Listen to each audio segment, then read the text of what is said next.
بسم الله الرحمن الرحيم. الحمد لله رب العالمين، والصلاة والسلام على سيد المرسلين وعلى آله وأصحابه أجمعين. أما بعد، أعوذ بالله من الشيطان الرجيم. بسم الله الرحمن الرحيم. يا أيها الذين آمنوا اتقوا الله وكونوا مع الصادقين. آج کی گفتگو کا موضوع ہے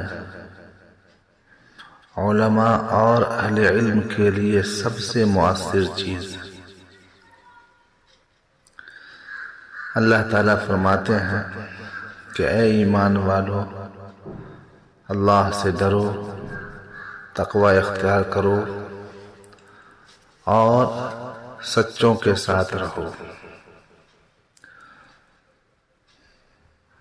سچوں سے مراد وہ حضرات ہیں جو اللہ والے ہیں، جو صالحین ہیں، جن کے دیدار اور صحبت سے اللہ کے ذکر و عبادت میں اضافہ ہو، اللہ کی یاد آئے، علم دین میں اضافہ ہو۔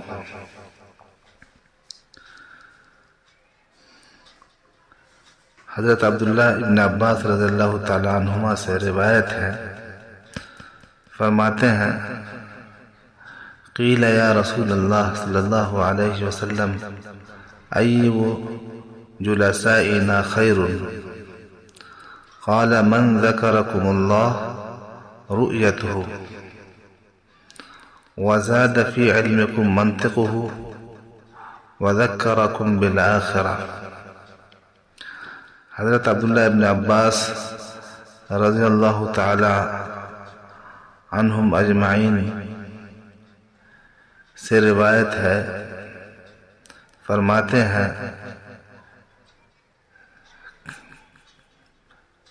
کہ حضور صلی اللہ علیہ وسلم سے سوال کیا گیا، یا رسول اللہ، بہترین ہمنشین کون ہے؟ فرمایا جن کے دیدار سے تمہیں اللہ یاد آ جائے اور جن کی صحبت سے تمہارے علم میں اضافہ ہو، جن کے کلام سے تمہارے علم میں اضافہ ہو، اور جن کے دیدار سے تمہیں آخرت یاد آئے۔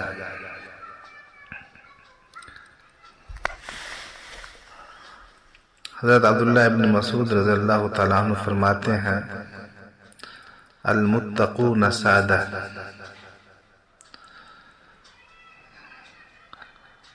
کہ اہل اللہ اور صالحین اور سلف صالحین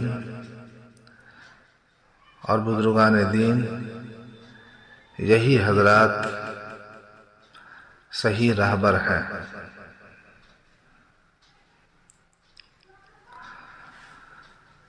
حضرت لقمان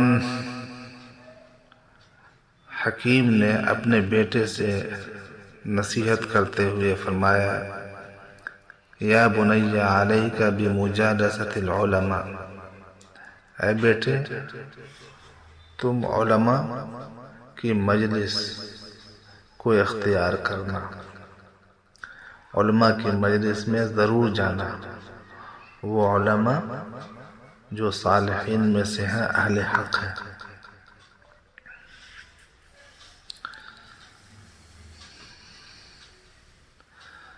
سامعین کرام، آج میں اس مجلس کے اندر آپ حضرات کے سامنے ایک عظیم بزرگ جن کا تعلق سادات حسنی سے ہے، ان کے چند کلمات اور چند مفید نصیحتیں آپ کی خدمت میں پیش کرتا ہوں۔ سادات حسنی کے آخری سب سے عظیم بزرگ اور چمنستان اسلامی ہند کے سلف صالحین کے آخری بولے سرسبد نمونہ اسلاف حضرت مولانا ابو الحسن ندوی رحمۃ اللہ علیہ فرماتے ہیں، سب سے پہلی چیز یہ ہے کہ اللہ تعالیٰ کے ساتھ معاملہ درست رکھو۔ کسی درجہ میں تقوی، دیانتداری اور تعلق مع اللہ ہو یا اس کی فکر ہو، یہ ایسی بنیادی بات ہے کہ جس کے بغیر نہ کسی کام میں برکت ہوتی ہے نہ حرکت، اور اس کا حقیقی نفع اسی وقت ہوگا جب خدا اور رسول صلی اللہ علیہ وسلم کے ساتھ معاملہ درست ہو۔ میں یہ نہیں کہتا کہ آپ سب کے سب شب بیدار بن جائیں، صوفی اور عارف باللہ ہو جائیں، یہ ہر شخص کے لیے ضروری نہیں، لیکن جو ضروری حصہ ہے وہ یہ ہے کہ ایک حد تک تقوی اور اللہ کے ساتھ معاملہ صحیح ہو اور اس کی فکر ہو، اور اپنی نمازوں کی فکر ہو، دعا کا ذوق ہو، اور انابت اللہ کسی نہ کسی درجے میں ضرور ہو۔ یہ سب سے اہم اور بنیادی چیز ہے، اسے کبھی بھولنا نہیں چاہیے، اور اس کے حصول کے بہت سے ذرائع ہیں۔ ان میں سے ایک تو یہی ہے کہ کتاب و سنت اور فقہ کا مطالعہ کریں اور اس کے مطابق اپنی نمازوں کو بہتر بنانے کی کوشش کریں۔ اس کے علاوہ سب سے مؤثر چیز یہ ہے کہ بزرگان دین کے حالات پڑھیں، اور اگر اللہ تعالی نصیب کرے تو کسی بزرگ کی صحبت اختیار کریں۔ یہ آخری سطر حضرت مولانا علی میاں رحمۃ اللہ علیہ نے علماء کرام اور طلبہ کرام کو بہت اہم بتائی ہے کہ بزرگان دین کے حالات پڑھیں اور کوشش کریں کہ کسی اہل اللہ کی صحبت مل جائے تو آپ کے لیے بہت خوش نصیبی کی بات ہوگی، بہت خوش نصیبی کی بات ہے۔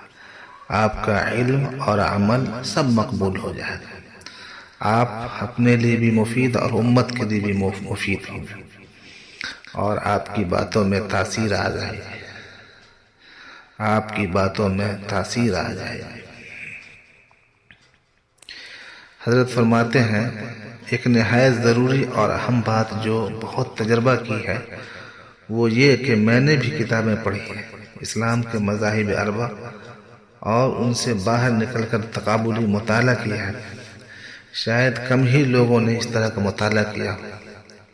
ان تمام مطالعہ کے نچوڑ میں ایک گر کی بات بتاتا ہوں کہ جمہور اہل سنت کے مسلک سے کبھی نہ ہٹیے گا۔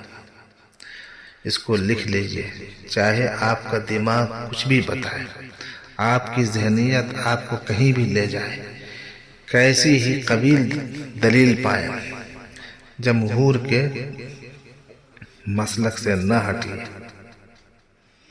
بعض لوگ چمک دمک والی تحریر پڑھ کر دھوکہ کھا جاتے ہیں اور شہیدوں کا مذاق اڑاتے ہیں، اور کہیں علماء سلف کا مذاق اڑاتے ہیں، کہیں مفسرین ان کے تیر کا نشانہ بنتے ہیں۔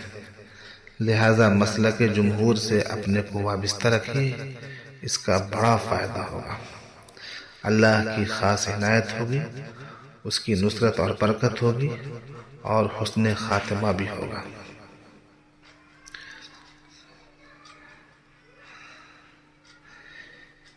اہل علم کو اور علماء اکرام کو ایک جگہ پہ اس طرح نصیحت فرماتے ہیں، آپ کو علمی ذوق اور مطالعہ کا شوق بھی ہے، اسلامی لٹریچر پڑھتے ہیں، ایک بات میں اپنے تجربے کی بنا پر کہتا ہوں کہ آپ سلف صالحین اور امت کے ان لوگوں سے جنہوں نے اپنے دائرے میں دینی و ملی کام کیا ہے بدگمان نہ ہو۔ یہ بڑے خطرے کی بات ہے۔ یہ بات ہمارے ان بھائیوں میں بہت زیادہ پیدا ہوتی جا رہی ہے جن کا سارا انحصار مطالعہ پر ہے۔ وہ تنقیدی کتابیں اور مضامین پڑھتے ہیں تو ان کو ایسا نظر آنے لگتا ہے کہ کسی نے اسلام پر مکمل کام ہی نہیں کیا۔ ان کتابوں کے اثر سے وہ دینی خدمت کے ناپنے کے لیے ایک فیتہ بنا لیتے ہیں جس سے وہ ہر مصلح اور مجدد کو ناپتے ہیں، جیسے فوج میں بھرتی ہونے والے رنگروٹ ناپے جاتے ہیں۔ یہ صحیح نہیں۔ آپ کو معلوم نہیں کہ ان اللہ کے بندوں نے کن سخت حالات میں کام کیا ہے۔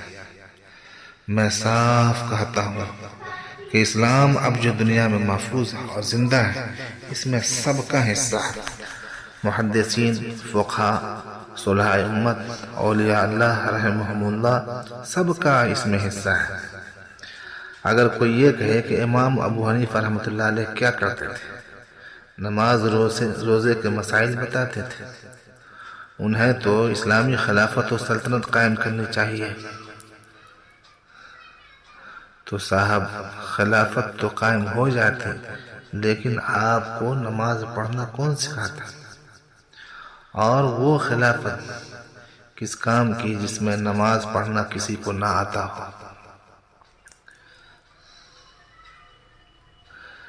یاد رکھیے، سب لوگ اپنے امکان و استطاعت کے مطابق دین کی خدمت اور اس کی حفاظت میں لگے ہوئے تھے۔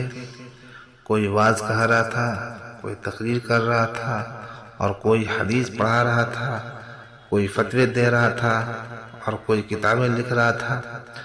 اپنی اپنی جگہ اسلام کی خدمت اور مسلمانوں کی تربیت کا کام کر رہے تھے، اور ہر ایک نے الگ محاذ سنبھال رکھا